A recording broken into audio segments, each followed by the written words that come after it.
The president wants to spy on 200 million Americans without a warrant. Has he read this document, which he was sworn to uphold? Now, I will not have you libel Abraham Lincoln. I don't understand the problem with registering guns. We register cars. Mark Levine brings you the news the government doesn't want you to know. Today, an explosive story about connections between white supremacists and Islamic terrorists. When there's a conflict between Scalia's conservative values and the Constitution of the United States, he throws away the Constitution. When we do have secret prisons, that is not what America's all about. Let's go to Mark in 5, 4, 3, 2.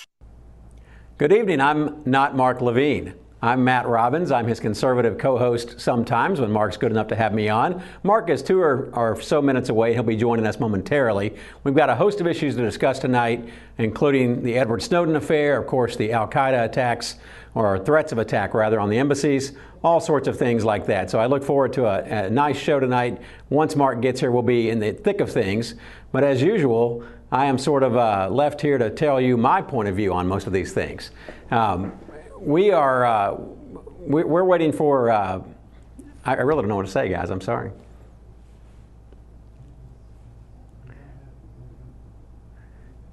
We can wait for Mark. We can start on the issues. I can tell you my feelings on the issues immediately. Okay, very good. We'll do that. Apologize for that delay there. There's our glorious co-host. I know he's going to want to talk about NSA. I am, and I also want to talk about the Republican Party. We can do that. And welcome to your show. Thank you. Thank you. A little bit late to my own show, but you know, better be late to your own wedding. That's right. That's right. So or funeral. I'm not sure how you started the show. I didn't start it. That's the beauty of it. Oh, well, that's good. That's right. good. Well, I wanted to talk about the your philosophy and how it's reflected in today's Republican Party. Absolutely. Because, you know, you're the executive director of the American Majority. That's right. A libertarian think tank. We're not libertarians. We're not libertarians. We're conservatives. You're conservatives. That's right. But you always had a libertarian I've got a wild bent. libertarian streak in me. I do. Okay, so basically you want to see as little government as possible. That's the idea. Right. So as Grover Norquist... That's the idea in those documents that you always quote. The Constitution, the Bill of Rights, I'm not so sure about the that. Declaration of Independence. I got the Constitution right here. All those things. And the preamble talks about forming a more perfect union, establishing justice, ensuring domestic tranquility, providing for the common defense, promoting the general welfare. What's the first line securing the blessings of liberty? What's the first line of the First Amendment? Well, the First Amendment, it's about not passing What's a the law first relating line to of religion. the First Amendment? You can't abridge. Congress shall make no law. That's our motto. Congress shall make no law. It's John Boehner's motto as well. Well, it is. As we saw this week. That's exactly the point I wanted to make. To be fair to the First Amendment, it says Congress shall make no law respecting establishment of religion. I didn't tell you I was going to quote the entire bill. Thereof, or abridging the freedom of speech or of the press. But that's exactly my point. You come from a philosophy that says, as Grover Norquist famously put it, don't put me in the same bathtub well, the as government Grover, should be Grover so Norquist. small that we can drown it in a bathtub. He did say that. Right. So the government that governs best governs least. Grover also said that bipartisanship is another word for date rape. Okay. So given that, and given the fact that this Congress is the least productive Congress in American history. Right. In all of recorded history, they have never found a Congress that has passed... Going back to Hammurabi and the Egyptians, going back they have not been able to find as long as they've kept record, a less productive they have Congress. never been able to find a Congress that has passed fewer bills or Right. done less than the current Congress. And good on them. They can't even pass a budget to get us through to the next year. If you would just Most Congresses work hard April, May, June, July. Mark, this Congress hasn't started. So, if you would just let the repeal of Obamacare go through, they've done that one 40 times. Yes. And if you count the Senate, they've done it close to 60 Actually, times. most of those are procedurals, as you know. Yes. So the heart of my question for you Yes. is, given that this is the least productive Congress ever, and given that you come from a governing philosophy that says the government really should do as little as possible, right. you must be awfully proud of the current Congress. Well, I'm actually rather amazed that Speaker Boehner has actually grown a pair and said something so direct and toward the cameras.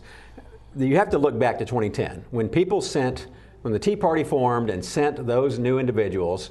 They brought the percentage down of re-election. Incumbents, as you know, in almost every cycle are re-elected 99% of the time in Congress. In 2010, it was like down 96, but it's pretty high. It's almost 99 nowadays. I challenge you on that number. Really? Okay. But look at 2010. We got the number down to 80, closer to 80. It ought to be somewhere down to 60 or 50. We ought to be throwing these bombs out every couple of years and trying something new. So I give Speaker Boehner some credit for actually acknowledging that a national mood, a national electorate sent enough people to his chamber, to the House, that said, we do not want any more laws like this enacted. We do not want any more ramrod actions like Obamacare, like the stimulus, like the bailouts, like TARP, any of these things sent through. So they have held the line. They've done what they were sent to do. You may not like it. You may think as a good card-carrying liberal that all laws, that the federal code should grow and grow and grow until it goes to the moon, but that's not the productivity measure of Congress, is to simply sit there and legislate and bang the gavel. We could name post offices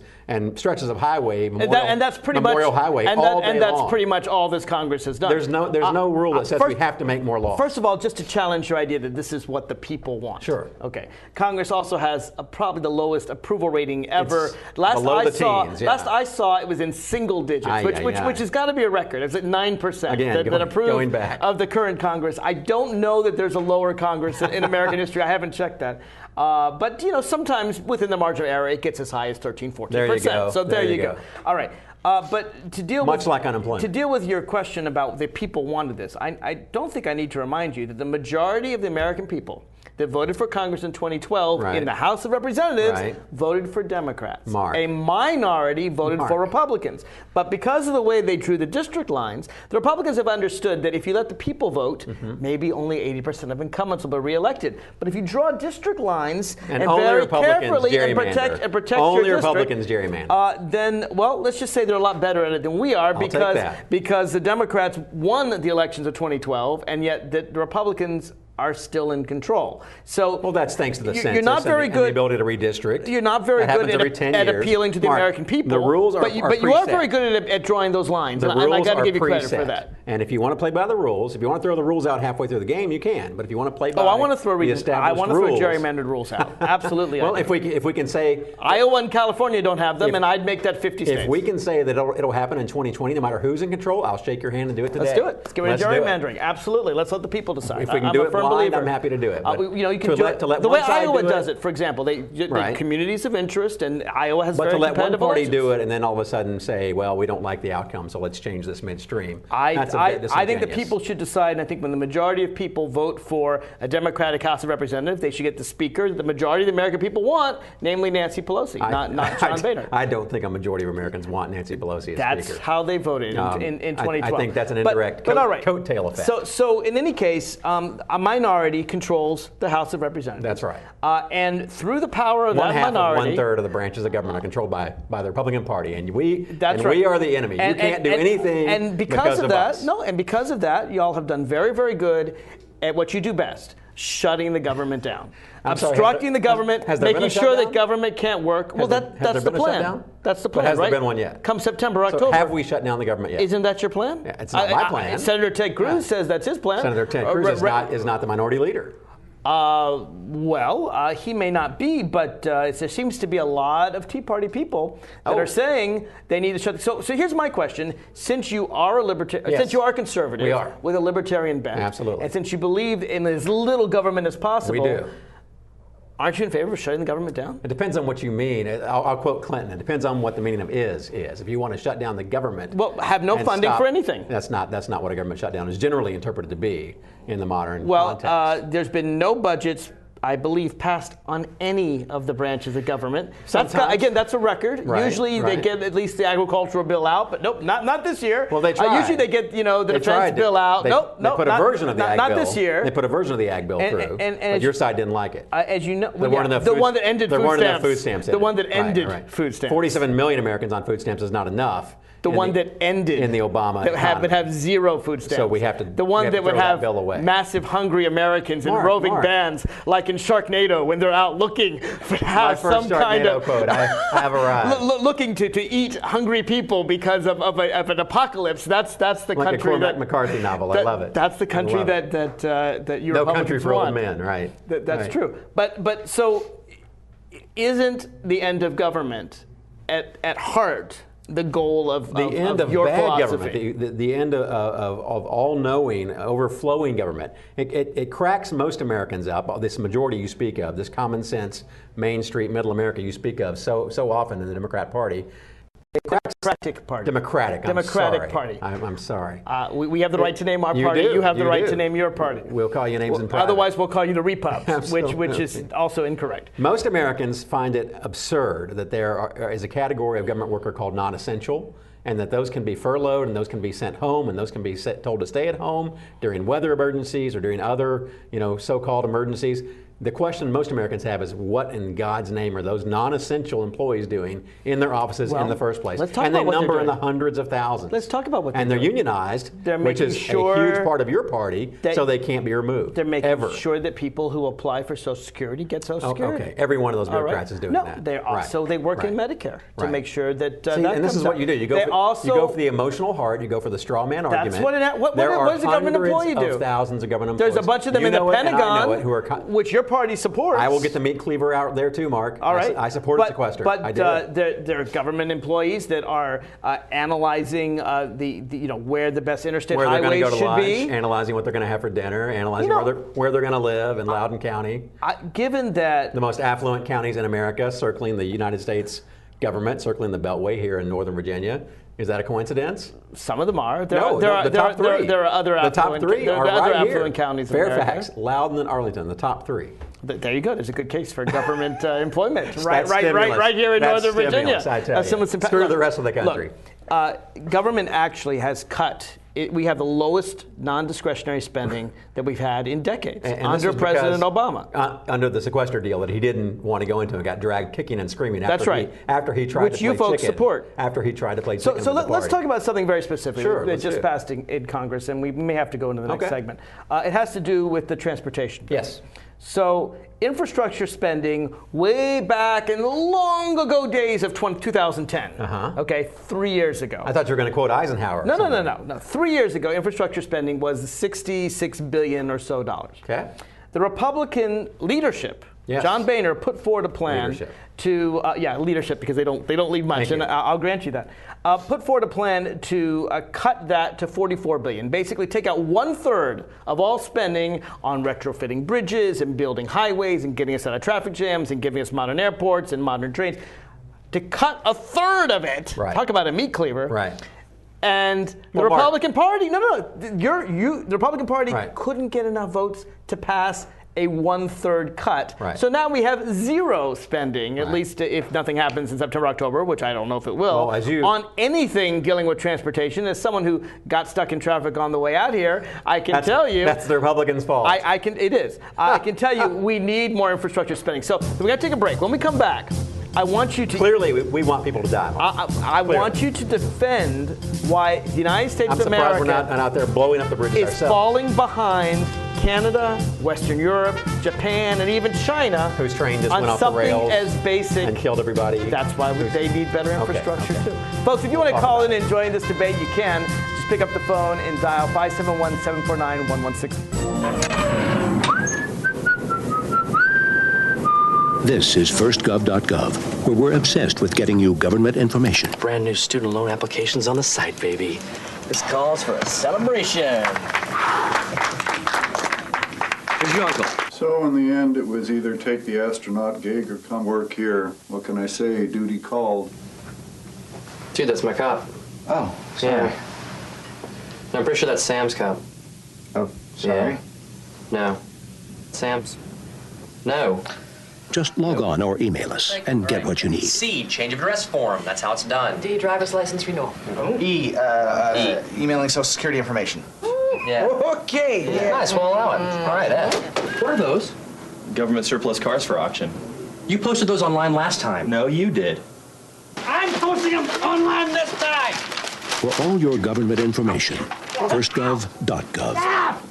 Oh, what have we got here? Sometimes you feel tired. You can't seem to lose those extra pounds off your midsection. And your joints hurt when you take the stairs. Well, you're getting older. But I'm happy to say that there's some simple things we can do to keep you happy and healthy for years to come. We can also lower your risk for some serious diseases the older population is often subject to. Proper nutrition is more important than ever. Your body has changed, you know. Not as many treats. A basic exercise plan, lots of walks and fresh air, and most importantly, come and see me for twice-yearly checkups to help ensure the best possible quality of life. Now, how does that sound? Good boy. Improve the quality of life for your elderly pet. Schedule twice yearly checkups that include preventive care and regular lab work. A message from the veterinary members of the American Animal Hospital. We're back to the Inside Scoop. Here again, your host. Welcome back to the Inside Scoop. I am Mark Levine. My guest is Matt Robbins. He is the executive director of the American Majority.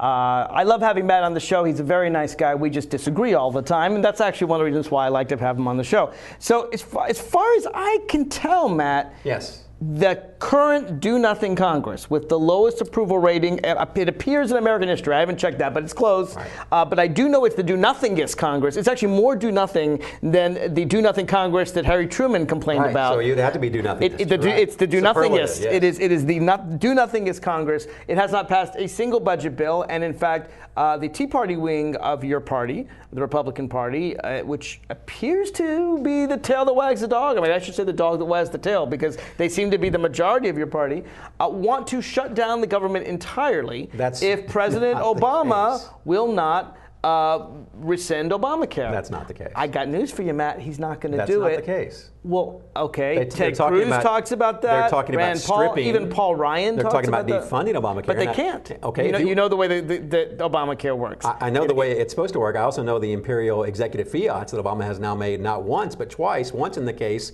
of the employer mandate where he waved his wand and said, no worries about that for a year. That's illegal. So Republicans support fiats now? Fiat number. This is Obama, well, no, not us. If you want to talk legalities. No, but my point Obama is this. then says, oh, you on Capitol Hill, Congress people and your staffs, oh, you're not subject to it now. You cannot force. So are we making laws on the fly, or are we doing them by procedure? You cannot force the death of Obamacare. I'm sorry. But Obama can alter it however he wishes.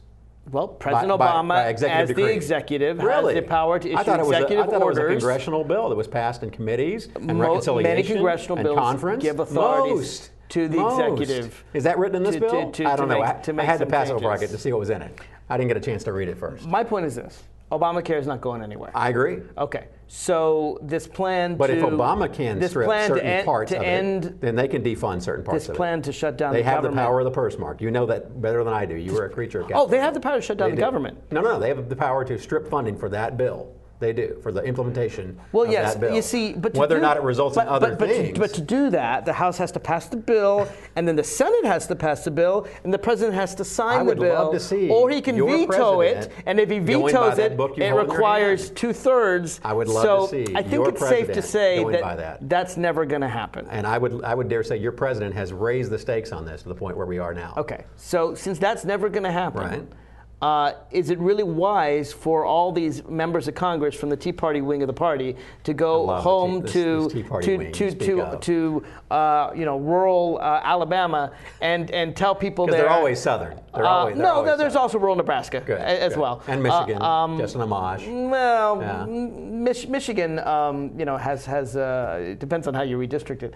My point is this: they're going to go home and they're going to tell people we're going to stop Obamacare, and they're not either they're lying to themselves or they're lying to tell people we're going to try to defund Obamacare. We're going to try to defund implementation of Obamacare, which is completely in their power to do. And it's going to fail. There was a thing called the Vietnam War in the 60s. And you recognize it's going to fail. Congress defunded it in the 70s. Yes. And the war actually stopped. Congress didn't have the ability to stop that war. Because the American people wanted the defunding, and because Congress wanted it. That war. And Congress wanted it. But this Congress doesn't want that. What's good for the goose? So, will you admit now, or will you admit later on live television that this tactic will never succeed, and that these people are lying either to the constituents or to themselves, or possibly both? They may well be lying both. I think they're saying we're going to try to do the jujitsu that the president himself is doing by shutting down the government. Not at all. The president's not trying to shut the government down. The president's trying to go cafeteria style on his own bill, which was faulty when it was passed, and rammed through in a special conference. I love it that the only thing you've complained about and choose.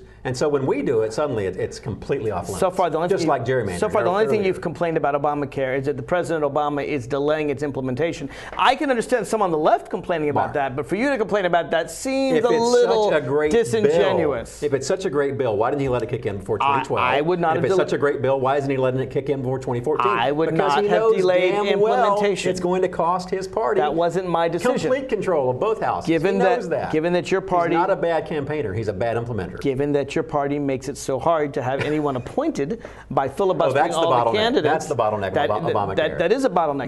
Not the firms laying off their employees and making them part-time. None of that is the problem. You don't think shutting down the government is going to work? I don't think it's going to happen, Mark. I think it's a pipe dream on your side. Well, no, we don't want to shut down the government. We would love it. I admit it. Yes. We would love it for your party to be idiotic enough to shut down the government to try to stop Obamacare. It's not going to happen. If it's not going to happen, then why is Congress going home on a nice little 6-week vacation when they've got homework to do that was due in May, June, and July they have not eaten their vegetables. Of passing a budget? Have not eaten their vegetables the fiscal year begins October 1st. It does. They plan to come back in mid-September and do Labor Day. I suspect we'll have the Omnibus Budget Reconciliation Act of 2013 that throws some 100,000-page bill in, along with a lot of lobbyist goodies, and that's what's going to come through the House. And these things happen, Mark. You act like you're shocked. This happens every single cycle. It's your party exaggerated now. It's exaggerated now because this brinksmanship that you're speaking of, that your party is doing. The president kicked this football off when he rammed Obamacare through. Now wait just a second. The way he did it. Wait just a second. When the president signed a bill that passed a majority of the House and 60 senators into law, that somehow is a reason for the Republicans to cease legislating, stop all budget bills, and throw everything in a 100,000-page omnibus bill 1 week before it's due. Somehow that's President Obama's fault. No, I didn't say it was his fault. I said he kicked off this game of brinksmanship. If he can't passing a law, if he can't take apparently you pass one law in Congress, and the Tea Party says that's brinksmanship. How dare you pass a law? Obamacare was a little bit more than just a regular law. Well, Medicare was passed too, and Social Security was and those were passed with bipartisan support. Those weren't passed with single party, minority or majority rule. Those were passed in bipartisan fashion. Actually, the Republicans hated Social Security. They did hate it, but some of them voted for it. In 1936, ran against Social Security. Vote from Republicans, not one. Actually, I think there was one. The guy in Louisiana, the Chow, I think was his name. You're right. The guy who was there after William Jefferson's term. I think they did get one. And he still lost. He still lost the re-elect. Yeah, but I think they did get one Republican vote. There's an asterisk there. Thank you. Thank you. I appreciate it. But why are you opposed? Why am I opposed to Republicans shutting the government down? Isn't that what you want? Mark, the government we're not asking to shut down the Defense Department and Social Security or Medicare. We're talking about a bill that poll after poll today, you spoke of the majority earlier in the episode. Let's talk about transportation. Shows they do not want Obamacare. Poll after poll after poll after poll. Employers are laying off employees. In 2016 against Obamacare, the same way you ran against Social Security in 1936, and Alf Landon got 2 states, and Roosevelt got the other 46. If you want to run in the current system, you can. That's what I said about gerrymandering. That's what we have to do. But you're going to have to win an election before you do that. Agreed. Now, in the meantime, there's something called governing, and our bridges are falling apart. And actually, governing always means spending more money. It never means holding tight. In a recession. Regards to transportation and infrastructure, it does cost money to retrofit bridges. It does cost money to build highways and to build airports. How much is enough? And how much is enough? How about the $66 billion that was spent in 2010? So you would cap it there? I'd be fine with that. And you wouldn't adjust it for inflation, and you wouldn't say we need 1/3 more. We could argue about how much inflation's very low right now. Okay. So we could argue. Why is inflation low right now? Inflation is low because the President of the United States and the Federal Reserve have kept because we're in a recession, low. A jobless recession, a non-recovery, Here's what I understand, Matt. A weak, unemployed economy. Inflation is low. Interest rates are low. Sure. Wages are low and dropping in some cases. Unemployment is still relatively high. Now is the best time, you have to agree, to hire American workers it's no longer a debate. to retrofit our bridges. It's cheaper to borrow, it's cheaper to spend, labor costs are down, unemployment is high, we need a new deal. As I drive around Washington, D.C., the best bridges, the really pretty ones, the stone ones, the ones that last a long time while the bridges from the 60s are falling apart, are those bridges built in the 1930s under the New Deal. I drive down the George Washington Parkway, beautiful parkway. And they got the date right there on the bridge. Built in the 1930s. Excellent. Is it amazing how your selective memory works? We need infrastructure. Right. Is it now the absolute? No one's going to argue that we need infrastructure, but another spending bill on top of the other things we've already mentioned tonight is not the answer in a time when Americans are tightening their belts and watching a hog-wild Washington throw off that money I talked about earlier. Now is not the time. Now is not the time. I'm sure in the time of the Great Depression, you would have said, now is not the time. We're spending too much money. I probably would have. Unemployment is too high. I probably would have. You probably would have. Yeah. And Herbert Hoover, I think, also won. And he lost the election. 3 or 4 states. Absolutely. Not very many. Mark, it's a philosophical disagreement. You can argue the federal government exists in a bubble and some sort of reality that's not akin to the experience of the average American. The average American still sees an economy that is sputtering. They still see an economy that is probably... That's why we need to spend. Probably in reality 10 or 12%. But Mark, when you talk about rebuilding bridges and rebuilding roads, who does that labor? Unions. Unionized labor does it. We couldn't. It's great for your party. It's not great for Main Street America. It's not Let me great tell you for why folks it's great for Main Street who America. don't live in states where unions have a huge stake in the game. Well, first of all, highways and bridges are everywhere. I don't know a single state in the United States that has bridges and highways. They ship them in Virginia from Maryland and D.C. to build the metro. They've shipped them in every single day since they voted the $1.5 billion expansion. The reason why the game is rigged, the rules are broken, and Main Street America knows it. That's why they don't want to spend money. Because it's wasted by your autocratic party. Is because when you pay somebody $1 an hour, and you use some illegal, someone undocumented immigrant to fix anything. Well, if you're going to pay $1 an hour, most American citizens won't do that. Let's be realistic. Nobody pays $1. I don't know. Your party's is against the minimum wage. Where it says not Saipan. The point is that if you have unionized workers, you know what the people do? They actually earn enough not only to make a living, to pay their dues, but to contribute to Democrat politicians, to spend money, to fund on Hillary's campaign, to fund Obama's campaign, to buy car. $500 million I'm talking about Joe Sixpack. Last cycle. No, I'm not talking about. And all those Joe Sixpack's monies flow up into the machine. You know this. It's crazy. You know this. The Koch brothers, the people you worship. Now there's the problem. The third and fourth richest people in the United States. How dare someone do the same thing the unions are doing? How dare they do that? Which of course costs them nothing, and it kills you. They just write it off. Joe Sixpack they just write it off. Can donate $1. He's not donating. It's mandatory. It's compulsive dues. You know what happens when Joe Sixpack gets more money, which is why I'm glad that the people are in McDonald's are asking for more money and all. And in Walmart, it's going to make a happier planet. When they have more money, when they have more money. I'm sorry, did Walmart get to come into Washington or not? They spend it. Has the vote been cast? Is it tonight? I hope they don't. Okay, so you'd rather have those folks have no access to fresh fruit and groceries and textiles. When Walmart comes in, it costs the taxpayer money. Okay. Because what it does, it puts I thought you were for spending taxpayer money. I thought you were for that. I'm not for corporations pushing their burdens on the American corporations. People. Yeah, because when Walmart... Only faceless parties and politicians. Matt, when Walmart comes in, what happens is more people have to go on Medicaid. I see. More people have to go on Medicaid. I see. More people have to go on all these... I've read nickel and dime, too. I've read nickel and dime, because when you don't pay anyone a decent wage, you have $8.50 more is not a decent people wage on for someone food working stamps. part-time at Walmart. $8.50 is not a decent wage. Costco pays their workers a decent wage. Oh, and Costco just so happens to be a huge supporter and donator to Obama. Costco this is my shock face. That if you pay workers enough, then they can afford and to buy things. They're getting no subsidies and no kickbacks and no Costco. tax breaks and no special deals on property. No kickbacks that I'm aware of. I'll find them and for you know what? I guarantee you they're there. They pay their workers a decent wage. I guarantee you they're there. Which is why there's a Costco in D.C. and not a Walmart. Folks, if you want to join this discussion, we want to encourage you to do that. It's a banana republic. It's 571-749-1166. You can call in and ask yourself whether or not you believe that we should spend on infrastructure like bridges and roads, or maybe you believe we should just let them all fall apart. And then ask yourself, should we pay workers a decent wage? Or maybe we should try to rival Mexico and treat them as badly as they possibly can in the hopes that Americans will leave and go somewhere else. But great food. Let me know what you think. We'll be back after this.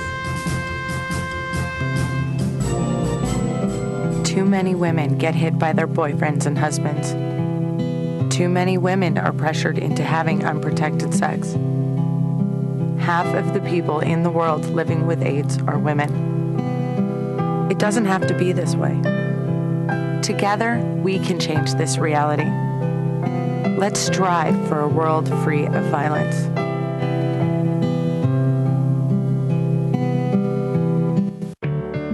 At Volunteers of America, we don't just give kids a way to stay off the streets. We give them the tools they need to reach their full potential. We don't just help the elderly receive needed care. We help them live life to the fullest. We don't just provide food for homeless individuals and families. We provide job training and placement so they can buy groceries. Volunteers of America is a national organization that for over 100 years has provided programs and services that allow people to overcome their challenges to become vital members of their community. At Volunteers of America, we don't just help people, we help people help themselves. Find out how you can support the programs that are working in your community. Contact Volunteers of America today. call 1-800-899-0089. Drivers face all kinds of distractions. Guys, stop playing. No. 127 consecutive. Before your wireless phone becomes one of them, stop. Drive safely. Keep your phone in easy reach and dial sensibly. In bad weather or traffic, call later and use a hands-free device. Remember, with wireless, safety is your call. We're back to the Inside Scoop. Here again, your host. Welcome back to the Inside Scoop. I am your host, Mark Levine, talking with Matt Robbins. Now, Matt, I want to try to take some time, do a little give and take here. We've calmed down. I'll give you some. I'll give you time to speak. Give me a chance to speak here. With regard to infrastructure, yes, you can see that we do need some. Sure. That any growing country needs to fix its bridges and its roads and so forth. Okay. Given that that's true, in my view, it's best to spend at a time of high unemployment and low wages and low interest rates and low inflation. Do you think we should spend at a time of low unemployment and high wages? Or would you agree that now is a better time than, say, in 1999 when Bill Clinton was president and the country was rolling very well? I was going to say we should get in a time machine and go back to 96, but whatever. Your argument is sound in that we always need to be repairing our infrastructure as we go, but these giant stimulus bills, these giant pork-laden special projects and shovel-ready so-called jobs that we've seen before. We've seen this in 2009. We don't need to see this again. Fool me once is what the American people say. We say spend it more wisely, spend it more aptly, spend it more sensibly. We're tightening our budgets, we're tightening our belts, we're balancing our checkbooks, and yet Washington always needs a little bit more revenue, a little bit more tax dollars from me, whether it's a half cent here in the sales tax in your locality or a new gas tax like in Virginia, or on and on it goes. And we're the ones footing the bill. Okay, so let's talk about some of that, where that money went. Let's do. I happen to live near the Wilson Bridge. Okay. I love the Wilson Bridge. Good for you. The Wilson Bridge used to be crowded and dangerous and full of traffic, and now you go past it very, very quickly. They fought the war to end all wars. That to me is money well spent. To you. Right. But there's another. And I understand that the people in Colorado need a bridge, and the people in Minnesota, and in fact, one of the most well-needed bridges apparently is in between Kentucky, Senator McConnell's home state, and Paul Ryan's district in Ohio. Apparently, that bridge is falling apart, and the people there want a bridge, but their own representatives won't support a bridge for their own area. You agree that now's the time to spend. Give me some example of some of this pork that you think is something that's pork? Yeah, because the last bill, as I recall, was mostly tax cuts because that's what you Republicans wanted. Well, there was a good chunk of it that was tax cuts. Right, so 40%. And you love that part. We do. Okay, so which bridge did you not want? You act like we should. Well, first of all, we're not. It's not an either or. It's not kill granny or get your tax refund. Which granny did you want dead? We want no grannies dead. We want everybody to be safe and secure. But for you, any kind of government spending is pork. Not at all. Not at all. But when you collectivize and centralize this planning and this spending, whether it's from the Department of Transportation, DOT, right here in Washington, D.C., or any of the 50 state versions of that. Virginia has a DOT, Arkansas has a DOT.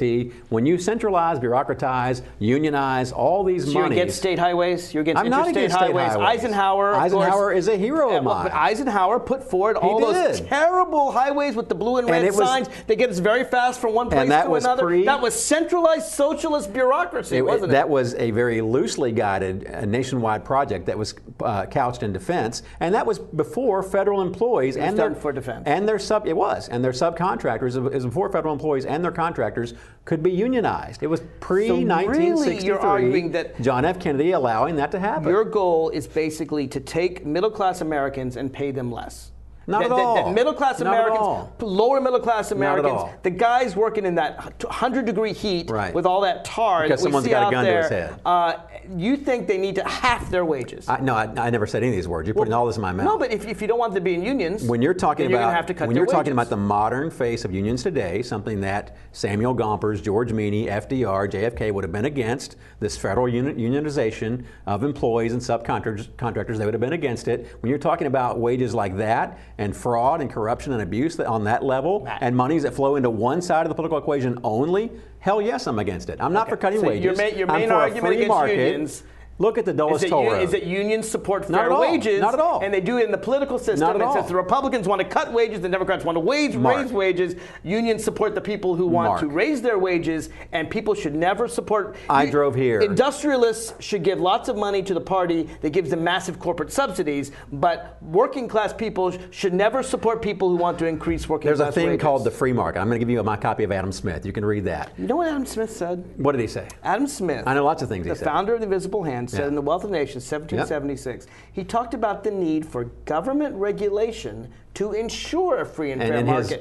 That part of Adam Smith is never talked about by people on your side. And in his most fevered nightmare, he couldn't imagine what it's grown to. Mark, I drove here on the dullest greenway tonight. 15 beautiful, pristine miles. It's not even asphalt. It's some Star Trek 21st century mix. It's a public-private partnership, partly owned by the state of Virginia taxpayers, partly owned by the government of Australia and another corporation there. Those sorts of solutions are everywhere, but nobody wants to look to those. Everybody wants to look to the greenway, not the toll road, the greenway. I understand. There's a difference. So the one that goes to Leesburg, right? The one that goes past Leesburg out to... And it's about 15 miles? It's about 15 miles. And how much does that cost you? I don't have the figures at hand. That's right. But I can tell you... They don't even tell you. They just think it's smart tag. I think it's $5 or $6. But it's based on user demand. It's based on user demand. I think it's $5 or $6 for 15 miles. No, it cost me $5.40 to get here tonight. You're right. There you go. It did. So I know. I've been on the Dulles Greenway. Yeah. Okay. Now I go around. When you wanted to see how the other half lived. I don't want to pay because to me... And that's your choice in a free market. To pay $1. That's your choice in a free market. 3 miles. Think about that. You drive to California, that's 3,000 miles, that's $1,000. That's $1 every 3 miles. We have hot lanes now on the Beltway. We have hot lanes. I know and you can choose to use them or not to use them. And I was late today and I still didn't use them. There you go. Well, that's your choice. That's your choice. A free market allows for you to do whatever the heck you want to do. The problem with that is that presumes is that those tax dollars are not going. No, that presumes that all of us are super wealthy multimillionaires who have unlimited money Sometimes to spend. I take the Greenway 5 times a day just for fun, just to burn money. Well, I would think so because apparently it's no big deal to you. It's once every 2 weeks. And me, to get around the Delaware toll road, I drive 4 miles out of the way. Delaware and Jersey are a different, so that I don't different story. In Delaware, you have to pay $5 or $6 to go like 20 miles. Those are unionized. Those toll roads are unionized. They're not public-private. Those are state and federal highways. You just made my point for me. No, you did. You made no point at all. Those are more expensive than the private-public partnership. Those are more expensive. Actually, they're cheaper. They're not. They're cheaper. I just drove them this weekend. Delaware is one of the most important. I just drove them this weekend. It's about the same cost. I spent $18 and you get a little bit up further. and down to New Jersey. Yeah, well, you get a lot farther in New Jersey than you do on the Greenway. So now it's miles, not money. Okay, you're moving the goalposts, but no, whatever. I'm saying that the Greenway, I believe, is the most expensive per mile toll road in the country. We'll look that up. It's very close to it. My point is this. Roads are a public good. They are. Bridges are a public good. They are, and they should be open to competition. They allow goods to go back and forth. They help big business because truckers Are you about to quote Elizabeth Warren on me? Are you about to say I didn't build this? I love Elizabeth Warren, I know you do. You didn't build this. Well, you didn't either. No. But you're forcing me with a gun to my head by taking my tax dollars. You're forcing me to build whatever road project your government says is best. I know what you want. You want every time you go down a block, you put a quarter in the stop sign. Then you go another block and you put another quarter in. Then you make a left turn. Actually, you put another quarter in because every road I want a horse and buggy. Every road should be privately owned, road. right? Yeah. And that way, every single time you turn a corner, you better have a lot of change available. Or I guess a smart tag would do it. And so every trip would cost $25. I'll put my monocle on before I get in the car. Government providing roads and bridges is something that most Americans... I'm sorry, how does government earn revenue? What do they produce? By taxpayers. That's right. So they're taking our money, your money and mine. I am happy to spend my tax money on roads and bridges and airports. Yes, most Americans are not. Most Americans do not want to pay. Not at the exorbitant corruption we'll see if people want to call in. But I don't think most Americans want every time they turn the corner to pay another 25 cents. That's a false choice. There's a happy medium where competition is welcomed, where projects are bid, where contracts are not sweetheart, where unions are not the only ones at the table, and where you can find a way to build this stuff in a sensible economic way. What about bridges that are already there? What do you mean? Well, you have to retrofit bridges. Absolutely you do. They get old after a while. And you have inspectors who say this one must be done first. And otherwise they can collapse. You have prioritized lists. That's exactly right. And we have that list. Yeah, we do. You know what? We're decaying. Agreed. We're crumbling. In Europe, in Japan, even Europe, in China, where the train just crashed. Even in China, really Spain, fast, the brand new train. The conductor was going 120 miles an hour in a 50-mile zone. Unfortunately, that can't be prevented by technology, and that conductor's in jail, and appropriately so. And I hope he's. This is what y'all do. Y'all scare the public into saying we've got to have the money now for everything, and we've got to do this moonshot $100 trillion plan. Have you been to Europe before? Many times. Okay, so you know that if you've been to London. I have. London, you can get from the airport to the center of town by a high-speed train. And have you been to Paris? And a camera will see you every step of the way. You can get in Paris from the airport, the tunnel, to the center of town. You can get from London to the airport. You could do it in Rome. Right. You could do it in Amsterdam. Right. You name me a Western European capital, and I guarantee you. So you're on the record on live TV as wanting America to be Western Europe. Is that what I'm hearing? I think that New York. Because most Americans do not want America to be Western Europe. And Los Angeles and Chicago are as good as London, Paris, and Rome, and I don't think the Europeans should live in the 21st century while we have the horse and buggy standards of your party. Well, America was not built on the same population densities or the same demographics that Western Europe was. You're probably against the road to Dulles, right? Which road? The Silver Line. Of course I am. Of course you are. It's government expansion. It's gigantic. It's riddled with waste. And it's a union payout. Again, in London and in Paris and in Rome and in China and in Japan, they have 21st century technology. You know, one reason you can get people off the roads is if you have transportation to airports. Not true. That's not true. I mean, to airports, you're right. I'm sorry, I didn't hear the last tail end of that sentence. Well, that's what I'm arguing. But just building metro out to here and there just creates more urban sprawl. We've seen it in Los Angeles. We've seen it here. What about Beltway. Japan and Paris? Look at the and original London grid. And Amsterdam. That's a much more tight. Toronto. It's a different culture. Those are European cultures in Canada as well. It's a European culture. It is. It's the Canadian culture. Aren't most Americans from Europe? Well, 300 Don't we years have ago, a European yes. culture? Not anymore. Is Canada we more? We rebelled Canada's against more that. European than we are. Canada is still a subject of the crown, technically. Very technically. Well, I mean, they are very European in their outlook. And you use that as an insult. Not as an insult. I say they can do it their way. This competition thing is beautiful. It works in every way you want it to work. If you want to have a parliament in the style of the British Parliament, if you want to have all the trappings of Europe, you know what? You can do it. But if you want to be an American, I don't think having a and train have this to the frontier airport, mentality. I don't think having a train to the airport I'm okay and with a train 21st to the century airport. technology means that suddenly we've abandoned our Constitution. When you said Silver Line, I thought you meant all the way out to Israel. Loudoun County, not just the Dulles expansion. No, all the way out to Dulles. I'm okay with an airport train, but then becomes other lines around it. And then you've got urban sprawl. We have 4 million people, Mark, living in the Beltway area on a postage stamp. I'm okay. There's no amount of trains you can with the build. People of Loudoun County. There's no amounts of train you can build to get those numbers off the roads. I'm okay with the people of Loudoun County paying for extensions past Dulles The most Airport. affluent county in America. Past Dulles Airport. There you go. I'm fine with that. Yeah, well, that's because you don't live there. It's because you're not the one paying that tax property rate. Well, listen, I live in Alexandria. We have a metro. I would have paid extra taxes to bring that metro to my door. I'll bring my and tax I'm glad bill. we have it. You would have. I'll bring my tax bill in. I've got a new half-cent sales tax in Leesburg. Not in Loudoun County, they don't. You know what? In D.C., they have the second. We use the metro's second most after New York. And you're built on a more tight grid. That's right. Boston, they use it. Who designed San D.C.? Francisco, they Who use designed it. D.C.? L'Enfant. L'Enfant. Was he European or American? You know what? He liked to be called Pete. He's named Pierre L'Enfant, but if you look him up, he designed Washington. He liked to be Washington called Pete. On a and circle. only in history know him as Pierre L'Enfant. But he considered himself an American. Very much Pete L'Enfant, and I think he did a pretty good job. I think he designed. I'll give you that one just for pulling Washington D.C. pretty well. Folks, if you want to call in, it's your last chance. Please feel free to do. 571-749-1166. We'll be right back. Right after this, we'll talk more about Pete L'Enfant, the designer. Who's laughing in his grave the designer of Washington, as we stay stuck in traffic. Like to be noticed. He's laughing in his grave. Look it up. It's true. It's a matter of history.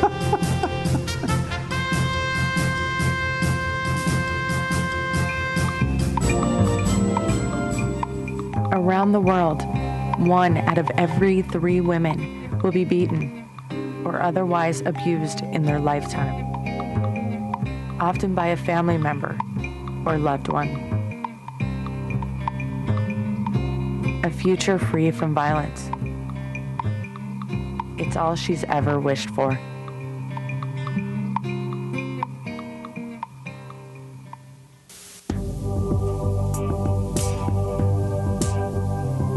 Did you know you have the power to stop children from joining gangs? You can help a father find a job and home for his family.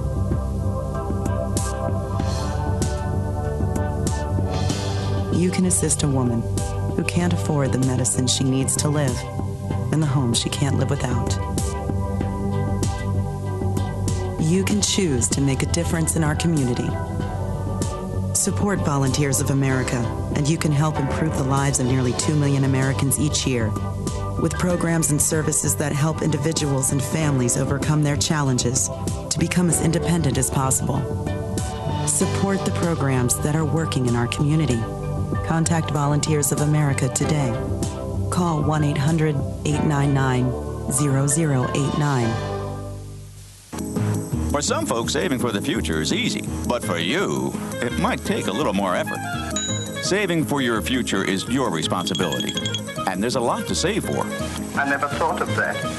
Like your child's education, perhaps uncovered medical expenses, or just to be sure you can live the way you want when you retire. The time is now to save for tomorrow. Save now or work forever. The choice is yours. Choose to save.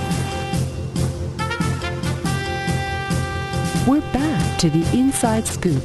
Here again, your host. Welcome back to the Inside Scoop. I am Mark Levine, your host. I'm here with Matt Robbins, Executive Director of the American Majority. Matt, I want to turn to Virginia discussion, since we are here in Northern Virginia.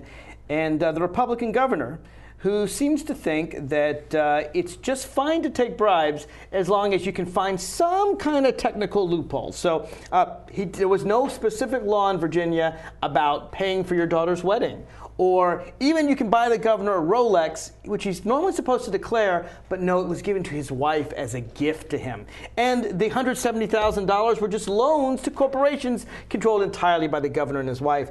I'm not quite sure how he justifies the shopping spree for the wife, Bergdorf, Goodman, wherever that was. This may well be legal under Virginia law, which apparently is the most lax in the country. My question for you is, number one, should Virginia tighten its graft laws? And number two, should Governor McDonnell resign immediately, as I suggest?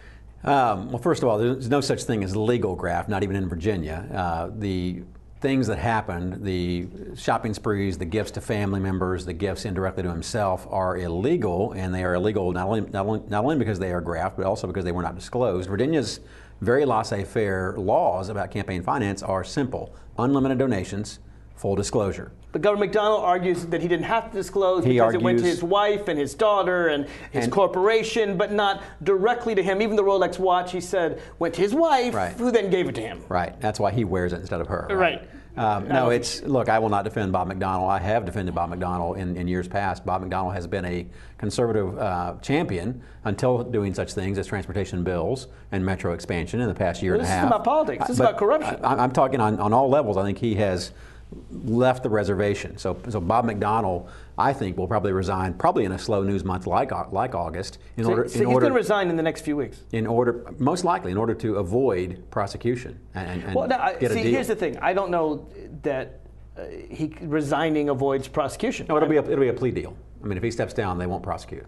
Well, you're talking about my problem. First of all, is these laws. I don't know if they can prosecute because these laws are so lax. There were quid pro quos. I hope there were they appointments made, and there were meetings set up. There were quid pro quos. So you predict before August is out, we will have. I think it's highly the Lieutenant likely. Governor Bob Bowling will be Bill Bowling, excuse me, will be the new Virginia governor, a person who, if possible, detests the Republican nominee for governor, Ken Cuccinelli, as much as or more than the Democrats do. Well, Bob McDonnell was no friend of Ken Cuccinelli. He's never been a close ally or a political ally of him. And Ken Cuccinelli, of course, has come up with some very strange positions, everything from defending sodomy laws to supporting transvaginal probes on women, to wanting to make it illegal to not discriminate against gay people. He's got his share of things. I don't recall those, but the Virginia Virginia universities had a policy of non-discrimination, and Cuccinelli insisted that they could not discriminate. Okay. They were required to discriminate. If you say so. He did. He said it was illegal for them to have policy of non-discrimination unless. But Ken's not on trial here. Bob is. No, he's running for governor. Right. And speaking of graft, Ken's running against Terry McAuliffe, who has been nothing but a bag man and a hustler for every Democrat candidate of the last 30 years.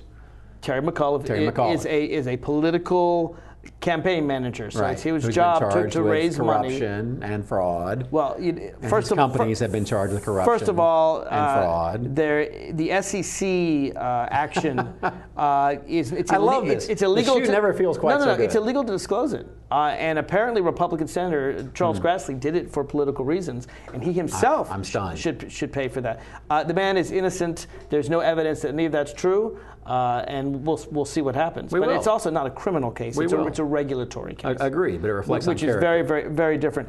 Ken Cuccinelli, is he going to be hurt by having Bill Bolling as governor? And well, it's a brief governorship. I mean, if it would be for Bolling's what, in. 4 months? Right. Yeah, and really, the holidays taking most of that. I don't think Ken will be hurt. I think the election will be determined. Ken is from Fairfax County. I've known Ken for 11 years now. Ken has run 3 campaigns in Northern Virginia and 1 statewide as Attorney General. Ken's no stranger. And he's moved increasingly to the right every time he's Ken's no stranger to grassroots organizing and grassroots politics. I thought you were going to say graft. No, to grassroots organizing. Excuse me, that's what I heard. And mobilizing, which is what I teach every day at American Majority. We train people to do the things Ken Cuccinelli does to win elections.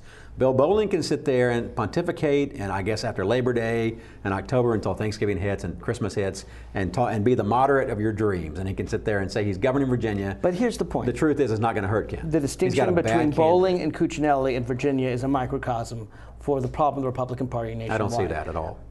54% of the Republican Party nationwide wants it to be more conservative. Now, this is a Republican Party that would consider Ronald Reagan a flaming liberal. I disagree. Would consider Richard Nixon completely. a flaming liberal. I agree with that. Not Reagan. Ronald Reagan believed in government spending. No, he increased government spending. He did. Year after year. He did. Mostly defense to win the Cold War. Not only defense, he also defense. He also, I'll tell you something else that Ronald Reagan did. Ronald Reagan worked with the Democrats. He worked with Tip O'Neill. President Obama has offered the Republicans something that you have talked about a lot. That it seems, if you talk to Republicans, the thing they most want, the thing they most care about, it's a deal on taxes. Right. They want to lower the corporate tax rate. And President Obama said, all right, I'll make you a deal, Republicans. We'll have full tax reform. We'll talk about the corporate tax rate. We'll talk about the personal income tax rate. We'll have full tax reform if you'll give me something that increases middle-class jobs. And Robbins said, no way. We want unemployment to be high, and we're so determined to have unemployment high, we'll give up our love of cutting taxes because we want you to fail. That was amazing to me. That's a bit of a misrepresentation. Did they not refuse the grand bargain that Obama suggested to include corporate tax reform and other tax reform in return for middle-class jobs packages? You've seen the Peanuts cartoon. You've seen when Lucy holds the football and swears to Charlie Brown she's not going to move it away this time. And Charlie Brown believes her and goes running and screams through the air as she moves it yet again. I'm glad you brought up Reagan. Reagan got suckered by Tip O'Neill, who told him he would not raise taxes in his first term, and he did. Poppy Bush, H.W. beloved president, number 41, got suckered by the Democrats who controlled Congress in 1990. They raised taxes after he promised to do something he promised he would not do in the primaries, which is raise taxes. We understand how these things are done.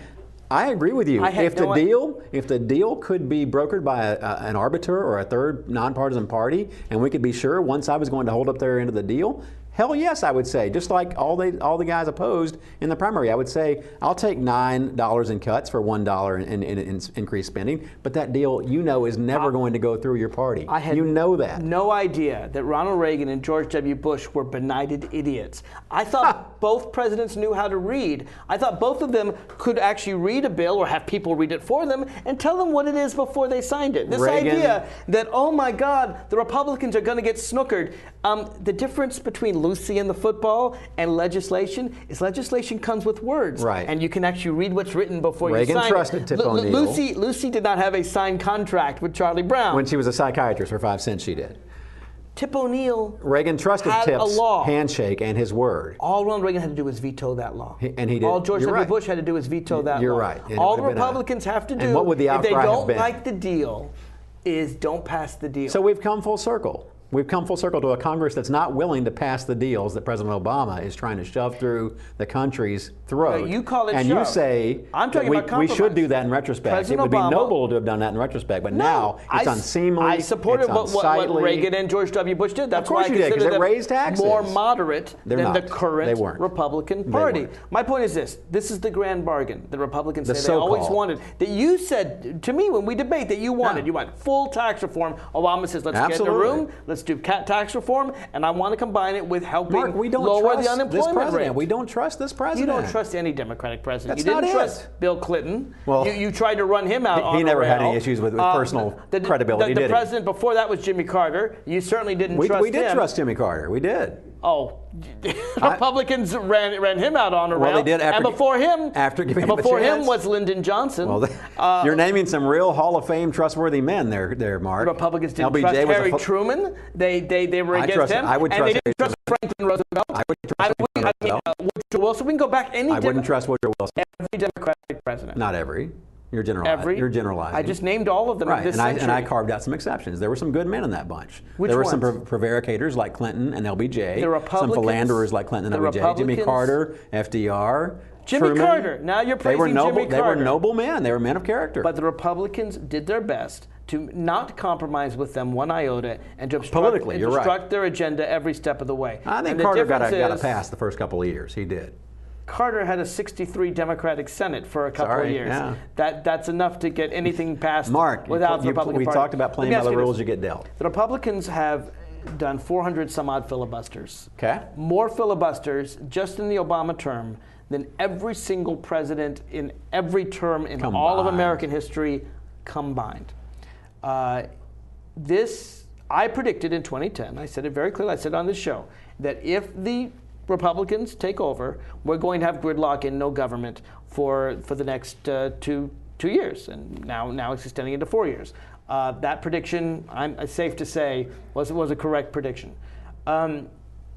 Is it your belief that the American people, at their heart, really don't want any government and simply want the government to fail and don't want Congress to ever succeed? Mark, you act like the government is some noble from some other planet force that arrived here yesterday as part of an expedition. Is it always bad? To save humanity. No, but it's not always good.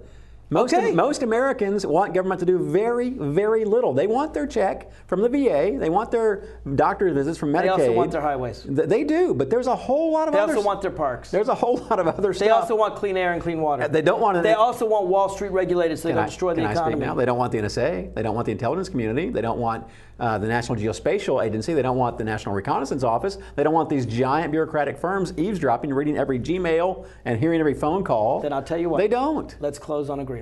Because when it comes to the NSA, I oppose it under George Bush. It's unconstitutional. I oppose it under George Bush. Thank you for being consistent. And I oppose it under President Obama. The Fourth Amendment to the Constitution says very clearly that you have the right to be secure in your person's papers and effects unless they have probable cause to believe you've committed a crime. It's very simple. You think someone's a terrorist, you go, you get yourself a warrant, and then go ahead and check every data you wish to check. I'm fine with that. But to take 200 million Americans' metadata, every time I call my mother, there's someone in the NSA has a record of, of the day and how long I talked. To me, that's completely inappropriate. I opposed it under Obama. I opposed it under Bush. I opposed it under Obama. I appreciate that. And to our credit, the left and the right came together. Amash and Conyers don't agree on much, but they agreed. And Senator Wyden's in there too. And almost they came very, very close to stopping the NSA. I agree with you. I'm all for fighting the war on terror, but let's do it constitutionally. Let's get a warrant first. So it's nice at least to end this on a note of agreement. Let's not make this Constitution that we love a fairy tale. I agree. We absolutely have to uphold by it. Thanks, Matt. It's always a pleasure to have you on the air.